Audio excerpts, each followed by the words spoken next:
அவங்க மடியில தான் தலை சாய்க்கணும். அப்பா உங்க நினப்புல தான் உயிர் வாழணும். என் மனச புரிஞ்ச தெய்வம் நீங்கப்பா.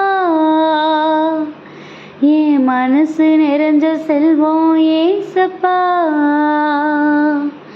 என் மனச புரிஞ்ச தெய்வம் நீங்கப்பா. என் மனசு நிறைஞ்ச செல்வம் ஏசப்பா. அப்பா உங்க மடியில நான் தலை சாய்க்கணும். அப்பா உங்க நினைப்புல தான் உயிர் வாழணும். என் உசுருக்குள்ள கலந்து நீங்க உயிர் வாழ்வதும் ஏனோ. உங்க உசுரை கொடுத்து பாவி எனக்கு உயிர் தந்ததும் ஏனோ. கண்ணுக்குள்ள பொத்தி வச்சு காத்து வந்ததும் ஏனோ. கால்கள் ரெண்டும் இடறிடாமல் சுமந்து வந்ததும் ஏனோ. என் கால்கள் ரெண்டும் இடறிடாமல் சுமந்து வந்ததும் ஏனோ. அப்பா உங்க மடியில தான் தலை சாய்க்கணும். அப்பா உங்க நினப்புல தான் உயிர் வாழணும். ஹாய் குட்டீஸ், எல்லோரும் எப்படி இருக்கிறீங்க? ஹாப்பியாக இருக்கீங்களா? ஏசப்பாவுடைய எண்ணங்களும் அவர் கொடுத்த ஒரு ஒரு வார்த்தைகளும் நம்மளோட இருதயம் முழுவதும் நிரம்பின செல்வமாக இருக்கும்போது நம்ம எதுக்கும் சோர்ந்து போக போகிறது கிடையாது, எதை குறித்து நம்ம கவலைப்பட போகிறது கிடையாது. அப்படி தானே குட்டீஸ்? இந்த பாடல் ரொம்ப ஒரு அருமையான பாடல். நம்ம எல்லாருக்குள்ளேயும் இப்படி ஒரு ஏக்கம் இருக்குதா? ஏசப்பா நான் உங்களுடைய மடியில் தலை சாஞ்சு நான் என்ன பண்ணணும்? நான் தூங்கணும். அப்படி தலை சாஞ்சு தூங்கணுங்கிறதுல என்ன குட்டீஸ் மீனிங் இருக்குது? நம்மளோட இருதயத்தில் என்ன போராட்டங்கள் இருந்தாலும், நம்ம இருதயத்துக்குள்ளே என்ன குழப்பங்கள், கொஸ்டின் நெக்ஸ்ட் இயர் ஸ்டார்ட் ஆக போகுதே, நெக்ஸ்ட் அகாடமிக் இயர்க்குள்ளே நம்ம போகிறோமே, நம்ம பிள்ளை இப்படி படிச்சிருமா, நான் இப்படி படிச்சிருவேனா, நான் இதை கம்ப்ளீட் பண்ணிடுவேனா, இந்த மாதிரியான எந்த குழப்படியாக இருந்தாலும் கூட நம்மளுடைய அப்பாவோட மடியில் நம்ம தலை சாய்ந்து இருக்கும்போது எல்லா விதமான குழப்பங்களுக்கும் அவர் என்ன பண்ணிடுவார்? அதுலேயே ஒரு ஆறுதல் கொடுத்துருவார், அதுலேயே ஒரு சொல்யூஷன் கொடுத்துருவார். ஏன்னா அவர் மட்டும்தான் நம்ம இருதயத்துக்குள்ள நிரப்புற ஒரு நிறைவான செல்வமாக இருக்கார். அப்படி தானே குட்டீஸ்? அவருடைய உடனிருப்பையும் அவர் நமக்கு கொடுக்குற வழிகாட்டுதலையும் நம்ம உணரவும் புரிந்து கொள்ளவும், அதை புரிஞ்சுட்டு உணர்ந்துட்டு மட்டும் இல்லாமல் அதுபடி நடப்போமே, அதுபடி இந்த காரியத்தை எடுத்து செய்வோமே அப்படின்னு நம்ம ட்ரை பண்ண ஆரம்பிக்க நம்ம லைஃப்பில் எப்பயுமே ஒரு நிறைவும் ஒரு ஃபுல்ஃபில்னஸ் எப்பயுமே இருக்கும் குட்டீஸ். எப்பயுமே நம்ம குறைபாடோடு இருக்க மாட்டோம். இப்போ குறைபாடுனா வேறு ஒன்றும் கிடையாது. நம்மக்கிட்ட ஒரு பெரிய வீடு இருந்தால் கூட நமக்கு முன்னாடி இருக்கிறவங்கள பார்த்து, சார் அவங்க இப்படி வீடு கட்டிட்டாங்களே, இல்லை நீங்களாம் குட்டீஸ் தானே, உங்ககிட்ட ஒரு பென்சில் பாக்ஸு, ஒரு புது புக்கு, ஒரு புது பேக்கெல்லாம் உங்கள் மம்மி டேடி என்ன பண்ணுவாங்க, ஸ்கூலுக்கு போகையில் வாங்கி கொடுப்பாங்க. அதெல்லாம் இருந்தாலும் கூட உங்கள் ஃப்ரெண்ட்ஸ் வச்சுருக்கிறதுல உங்களுக்கு என்ன ஆகிடும்? ஒரு ஆசை வந்துருச்சு, அவங்க அழகாக வச்சுருக்காங்களே, ஏன் என்கிட்ட அது இல்லை?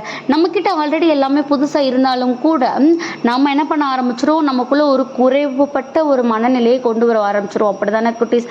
அதை தான் இன்றைக்கி இந்த அழகாக அந்த பாடம் மூலம் நம்ம தெரிஞ்சுக்கலாம். ஏசப்பா எனக்கிட்ட இருக்கிறது எல்லாமே நான் நிறைவாக எடுத்துக்கிறேன்.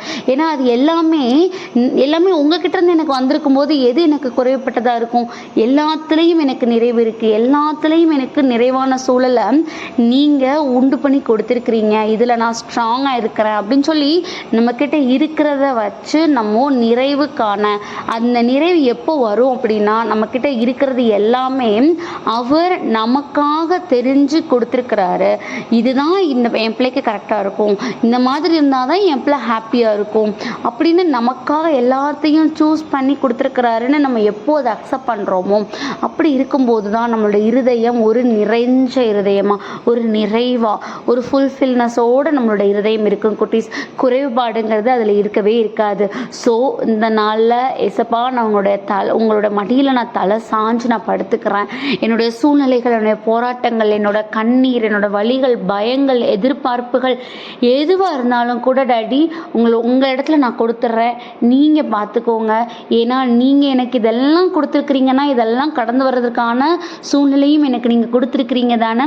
ஸோ நான் அதில் ஸ்ட்ராங்காக இருக்கேன். என் ஏசப்பா என் கூட இருக்கும்போது நான் இந்த எல்லா சூழ்நிலைகளையும் நான் கடந்து வருவேன். ஏன்னா எனக்கு நிறைவை கொடுக்குறவர் அவரால் தான் முடியும், அவர் தான் அப்படின்னு நம்ம ஸ்ட்ராங்காக இருப்போம் குட்டீஸ். ஸோ இதுதான் இன்றைக்கி பார்த்திங்கன்னா எபிரேயர் 11:1 நாம் நம்புகிறவற்றின் மீது கொண்டுள்ள உறுதிதான் விசுவாசமாகும். நாம் கண்ணால் பார்க்காவிட்டாலும் கூட உண்மையான ஒன்றை நம்புவதுதான் விசுவாசம். ஸோ இதில் நமக்கு தெரிஞ்சுக்க வேண்டியது ஃபெய்த் என்ன, எது ட்ரூத்து.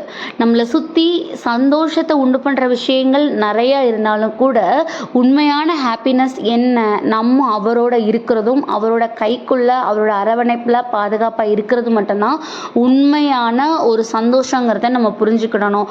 அப்படி புரிஞ்சுக்கிட்டது மட்டும் இல்லாமல் எல்லா கஷ்டங்களையும் சூழ்நிலைகளையும் அவரிடத்துல சரண்டர் பண்ணுறதுக்கு நம்ம முதல் தயாராகணும்.